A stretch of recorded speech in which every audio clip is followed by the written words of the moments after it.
Hello नमस्कार दोस्तों, आपका स्वागत है आपका अपने चैनल ट्रिकी ज्ञान स्टडी पर। तो दोस्तों, आप सब कैसे हैं? आशा करता हूं कि आप सब अच्छे होंगे और मस्त होंगे और आप सबकी पढ़ाई अच्छी चल रही होगी। तो दोस्तों, मैं आज आप लोगों के लिए फिर से साइंस का कुछ इम्पोर्टेंट सवालों को लेकर आए हुए हैं जो कई वर्षों से लगातार परीक्षाओं में पूछा गया है। तो दोस्तों, आइए हम सब अपने कीमती समय बर्बाद किए बिना अपने वीडियो को शुरू करते हैं। आपका पहला सवाल है, मनुष्य के शरीर में पाई जाने वाली कौन सी ग्रंथि वाहिनी विहीन है? आपका ऑप्शन है ए यकृत, बी गुर्दा, सी पसीने की ग्रंथि, डी अंतःस्रावी ग्रंथि। आपका सही जवाब हो जाएगा ऑप्शन नंबर डी अंतःस्रावी ग्रंथि। आपका अगला सवाल है, वाहिनी विहीन ग्रंथियों के स्त्रवन को कहते हैं? ए हार्मोन, बी घोल, सी उत्सर्जन, डी रस। आपका सही जवाब हो जाएगा ऑप्शन नंबर ए हार्मोन। आपका अगला सवाल है, इनमें से कौन अंतःस्रावी ग्रंथि नहीं है? ए पिट्यूटरी, बी एड्रिनल, सी यकृत, डी थायराइड। आपका सही जवाब हो जाएगा ऑप्शन नंबर सी यकृत। आपका अगला सवाल है, अंतःस्रावी ग्रंथियों को अन्य किस नाम से जाना जाता है? ए वाहिनी विहीन ग्रंथि, बी अम्लीय ग्रंथि, सी सूक्ष्म ग्रंथि, डी बृहद ग्रंथि। आपका सही जवाब हो जाएगा ऑप्शन नंबर ए वाहिनी विहीन ग्रंथि। आपका अगला सवाल है, निम्नलिखित में से कौन एक ग्रंथि नहीं है? ए थायराइड, बी यकृत, सी जठर, डी अग्नाशय। आपका सही जवाब हो जाएगा ऑप्शन नंबर सी जठर। आपका अगला सवाल है, मानव शरीर के किस ग्रंथि को मास्टर ग्रंथि कहा जाता है? ए पीयूष, बी अग्नाशय, सी पलिया, डी ऑटू। आपका सही जवाब हो जाएगा ऑप्शन नंबर ए पीयूष ग्रंथि को। आपका अगला सवाल है, मनुष्य के शरीर की सबसे छोटी ग्रंथि है? ए थायराइड, पिट्यूटरी ग्रंथि, सी लार ग्रंथि, डी यकृत। आपका सही जवाब हो जाएगा ऑप्शन नंबर बी पिट्यूटरी ग्रंथि। आपका अगला सवाल है, मानव शरीर के सबसे महत्वपूर्ण ग्रंथि है?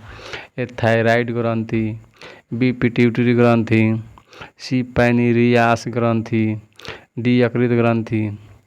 आपका सही जवाब हो जाएगा ऑप्शन नंबर बी पिट्यूटरी ग्रंथि। आपका अगला सवाल है, पिट्यूटरी ग्रंथि कहाँ स्थित होती है? ए गल्ला, बी अग्नाशय, सी मस्तिष्क, डी किडनी। आपका सही जवाब हो जाएगा ऑप्शन नंबर सी मस्तिष्क में। आपका अगला सवाल है, उस ग्रंथि का नाम बताएं जो अन्य अंतःस्रावी ग्रंथियों के कार्यों को नियंत्रित करता है? ए अधिवृक्क ग्रंथि, बी रीनल ग्रंथि, सी पिट्यूटरी ग्रंथि, डी अग्नाशय ग्रंथि। आपका सही जवाब हो जाएगा ऑप्शन नंबर सी पिट्यूटरी ग्रंथि। आपका अगला सवाल है, थायराइड ग्रंथि से थायरॉक्सिन स्रावित करने के लिए उत्तेजित करने वाला अंतःस्रावी हार्मोन कौन सा है? ए TSH, बी LTS, सी FSH, डी ACTH। आपका सही जवाब हो जाएगा ऑप्शन नंबर ए TSH। आपका अगला सवाल है, वृद्धि हार्मोन कहाँ से स्रावित होता है? ए एड्रिनल ग्रंथि से, बी थायराइड, सी जननांग से, डी पिट्यूटरी से। आपका सही जवाब हो जाएगा ऑप्शन नंबर डी पिट्यूटरी ग्रंथि से। आपका अगला सवाल है, ऑक्सीटोसिन हार्मोन स्रावित करने वाली ग्रंथि है? ए पीनियल, बी पीयूष, सी एड्रिनल, डी अंडाशय। आपका सही जवाब हो जाएगा ऑप्शन नंबर ए पीनियल।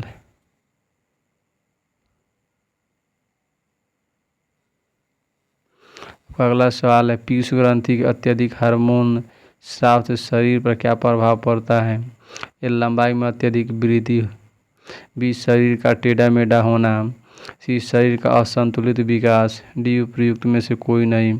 आपका सही जवाब हो जाएगा ऑप्शन नंबर सी शरीर का असंतुलित विकास। आपका अगला सवाल है किसकी कुसंक्रिया के कारण मानव शरीर में मिक्सिडिमा होता है। ए ऑटो ग्रंथि, बी अग्नाशय ग्रंथि, सी अधिवृक्क ग्रंथि, डी यकृत। आपका सही जवाब हो जाएगा ऑप्शन नंबर ए ऑटो ग्रंथि। आपका अगला सवाल है निम्नलिखित में से किसको अंतःस्रावी तंत्र का पेसमेकर कहा जाता है।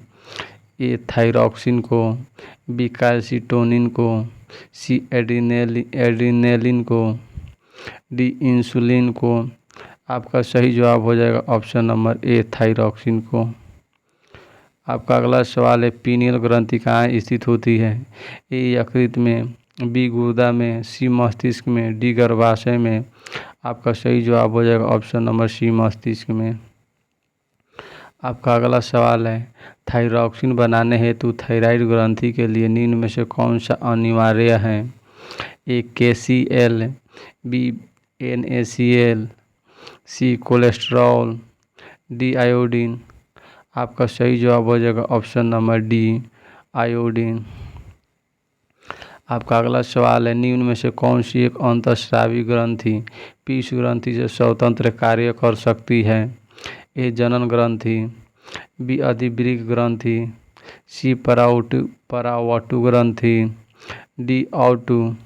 आपका सही जवाब हो जाएगा ऑप्शन नंबर सी परावटु। आपका अगला सवाल है शरीर में सबसे बड़ी अंतःस्रावी ग्रंथि कौन सी है। ए पैराथायराइड, बी थायराइड, सी एड्रिनल, डी पिट्यूटरी। आपका सही जवाब हो जाएगा ऑप्शन नंबर बी थायराइड ग्रंथि।